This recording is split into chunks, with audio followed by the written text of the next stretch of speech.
andar, debemos andar un estilo de vida diferente, marcar la diferencia en esta vida. Y este primero de Juan 2:6 nos da un parámetro de cómo nosotros debemos dar testimonio en esta vida a muchas personas. Mostrar, ¿no? Mostrar cómo vivir la vida cristiana a otras personas. Pero también 1 de Pedro 2:21 dice, pues para esto fuisteis llamados, porque también Cristo padeció por nosotros, dejándonos ejemplo para que sigáis sus pisadas. Él es nuestro ejemplo para poder seguir. Y cuando habla acerca de ejemplo, Él es el molde. Y cuando hablo de molde, podemos, quizá para poder ilustrarlo, a todos nos gusta comer quizá un queque, una torta, ¿no? Quizá de repente nos gusta comer un pay de manzana y siempre hay un molde. Entonces, fíjate que depende del molde sale lo que queremos tener y disfrutar, ¿no? Entonces, si ponemos un molde cuadrado, sale cuadrado, ¿no? Si lo ponemos circular, sale circular. Y en la vida cristiana tenemos un ejemplo, y es Cristo. Y la vida de Cristo nos lleva a un punto tal que debemos nosotros vivir como Él, en santidad. Es por eso que dice, Él nos dejó ejemplo para que sigamos sus pisadas. Qué hermoso es caminar en los caminos del Señor. Cuesta. Hay muchos baches en el camino, hay muchos vaivenes, pero uno agarrado de Dios puede caminar seguro. Por eso fuimos llamados, ¿no? Por eso Cristo también padeció por nosotros, para que podamos vivir una vida diferente y mostrar como creyentes a otros vivir para Dios. Ahora, como punto 7, para llegar a ser cabeza de una nueva creación. Y hablando acerca de este punto, vamos al versículo de 21, Apocalipsis 21, versículo 5, que dice, y el que estaba sentado en el trono dijo, he aquí, yo hago nuevas todas las cosas. Y me dijo, escribe, porque estas palabras son fieles y verdaderas. Y he remarcado, he aquí, yo hago nuevas todas las cosas. Claro, Cristo hizo nuevas todas las cosas son nuevas en Él. Uno recuerda el versículo, dice que de modo que si alguno está en Cristo, nueva criatura es, ¿no? O sea, en Cristo todos son nuevas cosas. Antes Lucho era diferente, pero ahora que está en Cristo es una nueva criatura. ¿Ves? Antes cada uno de nosotros era lo que éramos en el pasado, sin Cristo, alejados de Dios, pero ahora en Cristo somos una nueva criatura. Las cosas que hayamos hecho en la vida antes pasaron. Y todos hechas nuevas. ¿Ves? Cristo es la cabeza de la iglesia y en Él encontramos una nueva creación. Y Apocalipsis 21 dice, aquí yo hago nuevas todas las cosas, todas las. Ahora, Corintios, que acabo de mencionarlo, lo dice, he aquí todas son hechas nuevas. ¿Ves? Ya no vivimos como antes vivíamos. Ahora vivimos como Dios quiere, porque Dios ha cambiado nuestra vida desde adentro para poder mostrarlo afuera. Entonces hay un cambio interior. Ese cambio, esas cosas que hace Dios, no lo hace externamente, lo hace desde el corazón de cada uno de nosotros. He aquí todas son hechas nuevas. Ahora, antes de seguir avanzando, en cuanto a este punto, nos lleva a pensar que el cristiano hoy en día puede disfrutar la vida de una manera diferente. Antes de tener a Cristo en el corazón, uno se divertía, pero hoy en día el hombre tiene gozo. Antes el hombre disfrutaba la vida, según así entre comillas, pero después estaba solo y no tenía paz. Ahora en Cristo, que hizo nuevas cosas en nuestra vida, tenemos paz para con Dios. Y eso lo hizo posible Cristo. Por eso Él es la cabeza de una nueva creación. Somos su creación. ¿Ves? Hay muchas personas que quieren cambiar solo y no pueden. Solamente Cristo puede cambiar nuestra. Ahora vamos a pasar a otro punto, la encarnación de Cristo, y vamos a ver un poco de lo que estamos viendo, recordando. Hemos estado viendo el hecho de la encarnación, la manera de la encarnación, hemos estado viendo los objetivos de la encarnación, pero ahora vamos a ver la perpetuidad de la encarnación. ¿Está? La perpetuidad de la encarnación. Y después vamos a ver las pruebas de la encarnación. Empecemos con este punto de, ¿no? Que es muy importante dentro del tema, la encarnación de Cristo. Es la perpetuidad de la encarnación. Y hablando acerca de esto, queremos decir en cuanto a encarnación, ¿no? La encarnación de Cristo es para siempre. No es un momento, no es quizá temporal, no. No, es una encarnación para siempre. Dios siempre será manifestado en carne en la persona de Jesucristo. Siempre. Fíjense, Juan 1:14, un versículo muy memorizado por muchos desde la niñez en las escuelas dominicales. Y lo tenemos presente y algunos lo saben de memoria. Juan 1:14, y aquel verbo fue hecho carne. ¿Ves? Y habitó entre nosotros. Y ahí está hablando acerca de la encarnación. ¿No? El verbo es Dios. Juan 1:1, ¿no? El verbo era Dios, el verbo es Dios. Aquel verbo fue hecho carne, se humanó, ¿ves? Se hizo hombre y habitó entre nosotros. ¿Y quién habitó entre nosotros? Jesucristo. Y entonces Juan dice, y vimos su gloria, gloria como del unigénito del Padre, lleno de gracia y de verdad. Bueno, Juan vio esa gloria en la transfiguración en el Monte Santo, en Getsemaní. Ahí, ¿no? Vio a Jesucristo transfigurado, hablando con Moisés y Elías, ¿no? Ese es el cuadro que vio Juan y da testimonio diciendo, y vimos su gloria, gloria como del unigénito del Padre, lleno de gracia y de verdad. La perpetuidad de la encarnación. Ahora, en primer lugar, hablando acerca de este punto, es esencial este tema para la integridad de la humanidad de nuestro Señor Jesucristo. Digo esto, ¿no? Porque ahora en gloria Él tiene humanidad. Él tiene humanidad. No solamente se hizo carne, ¿no? Con un propósito para expiar nuestros pecados y morir en la cruz, sino que Él, aún resucitado, se presentó ante sus discípulos y le mostró sus manos. Fíjense, entonces la encarnación de Cristo es para siempre. No solamente se encarnó Cristo, Dios se hizo hombre para morir por nuestros pecados, sino que al resucitar también. Vamos a ir viendo eso a continuación. Fíjense lo que dice Mateo. Vamos a ver Mateo y vamos a leer este pasaje de Mateo, porque acá habla de un pasaje extraordinario, cuando Jesús resucitado se presenta a los de camino a Emaús y también se aparece a sus discípulos, pero vamos a leerlo.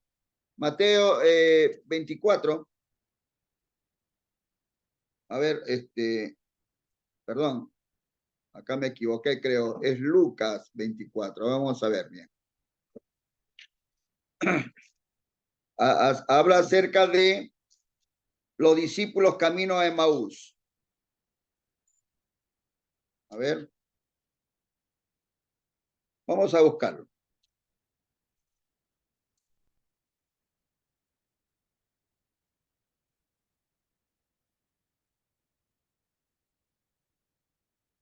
¿Listo? El versículo 13 es Lucas 24, del 13 al 43. Ahí vamos a cambiarlo, ¿ya? Dice Lucas 24. Dice, he aquí, versículo 13, dos de ellos iban el mismo día a una aldea llamada Emaús, que estaba a 60 estadios de Jerusalén. E iban hablando entre sí de todas aquellas cosas que habían acontecido. Sucedió que mientras hablaban y discutían entre sí, Jesús mismo se acercó y caminaba con ellos.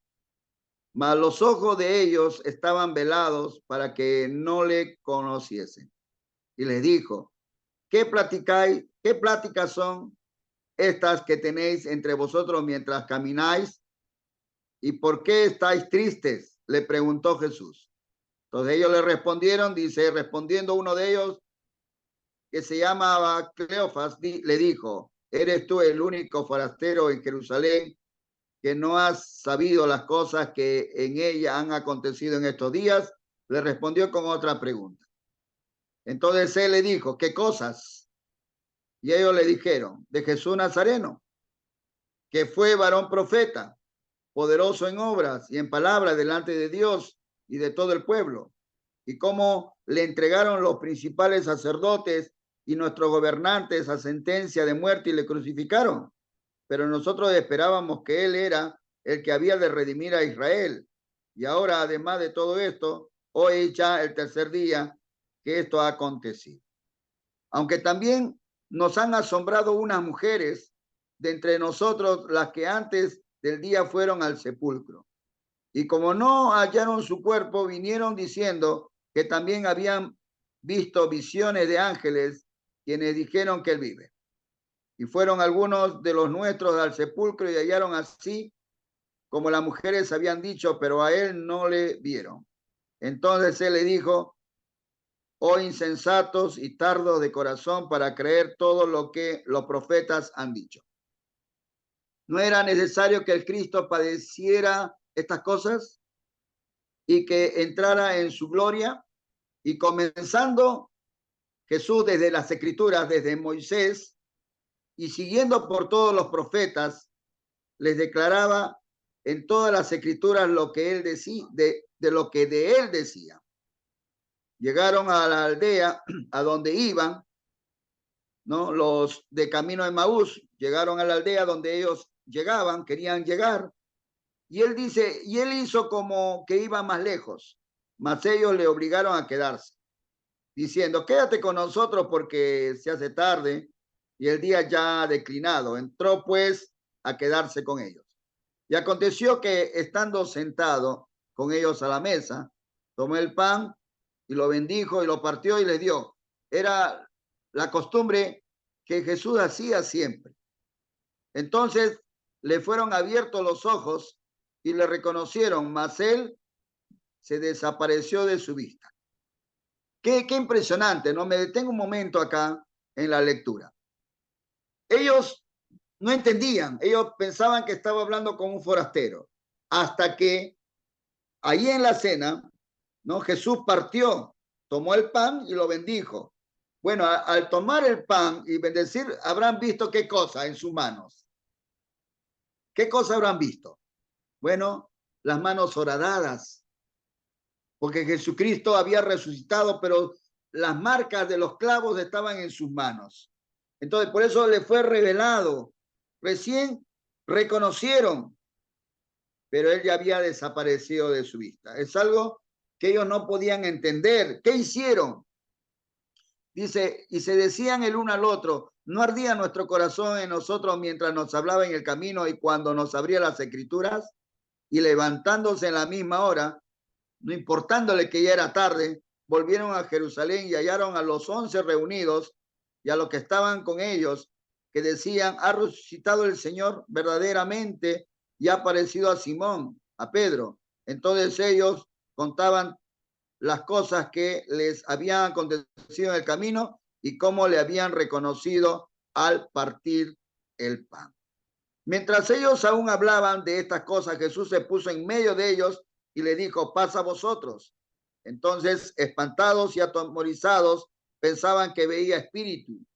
Pero él les dijo, ¿por qué estáis turbados y vienen a vuestro corazón estos pensamientos? Mirad mis manos y mis pies, que yo mismo soy. Palpad y ved, porque un espíritu no tiene carne ni huesos, como veis que yo tengo. Y en esa última frase se remarca la humanidad, la encarnación de Cristo para siempre, ¿no? Esta última frase es impresionante. Cuando le dice, mirad mis manos y mis pies, que yo mismo soy, palpad y ved, porque un espíritu no tiene carne ni huesos, como veis que yo tengo. Impresionante, ¿no? Ver ahí que para nosotros es importante saber que esa humanidad es perpetua, perpetua, y se lo manifestó a sus discípulos cuando se les apareció ahí cuando estaban reunidos y le mostró sus manos. Qué tremendo. Hablando acerca de Cristo. Ahora, prosigamos un poco. También es esencial para el sacerdocio de nuestro Señor.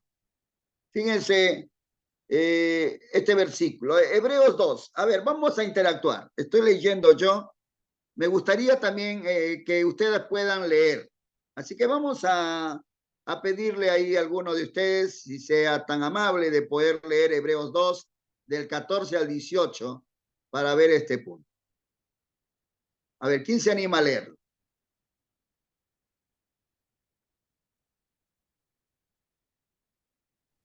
Yo, Luchito, a ver si llegamos con el tiempo, lo leo rápido. Dale, dale. Así que por cuanto los hijos participaron de carne y sangre, él también participó de lo mismo para destruir por medio de la muerte al que tenía el imperio de la muerte, esto es al diablo, y librar a todos los que por el temor de la muerte estaban durante toda la vida sujetos a servidumbre, porque ciertamente no socorrió a los ángeles, sino que socorrió a la descendencia de Abraham, por lo cual debería ser en todo semejante a sus hermanos, para venir a ser misericordioso y fiel sumo sacerdote en lo que a Dios se refiere, para expiar los pecados del pueblo.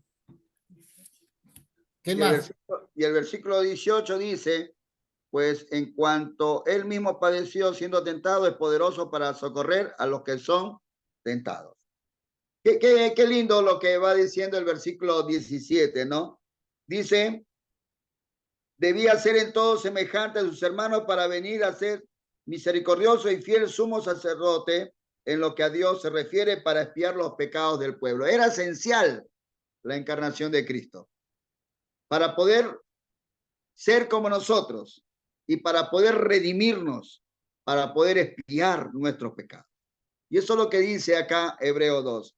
Ahora, sé que tengo quizá un minuto y más, pero también vamos a proseguir, ¿no? Vamos a proseguir.